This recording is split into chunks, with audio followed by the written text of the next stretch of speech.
poemaren bukaeran laburbildu edo badago pentsaraziko liguke zerbait. Tigre batekin bizi naiz eta honezkero ez dakit asmatuko nuken bizitzen tigrerik bat ere gabe. Pentsarazi beharko liguke akaso ez zein tigrek edo zein beldurrak gaituen gu personalki eta gizarte moduan bahituta eta baldintzatua eta etxetik irtetzen uzten ez digula.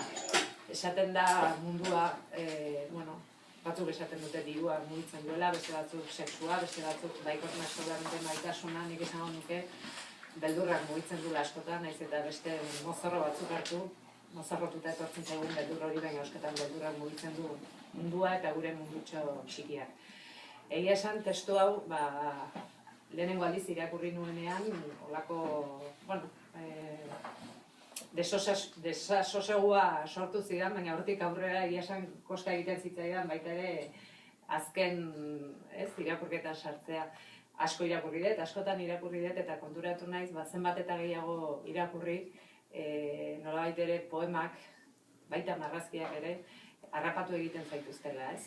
Kasi beldurrak harrapatzen gaituen bezala, konturatu gabe, ez dakizu oso ondo nola eta zergaitik, baina zirrara eta holako zea desatsegin bat sortzen du liburuak, hori bere alde esan behar dela, hori sentitu nahi ez badezue behar dela ezartu, baina nik uste impresio hori sortzen duela, ez? Eta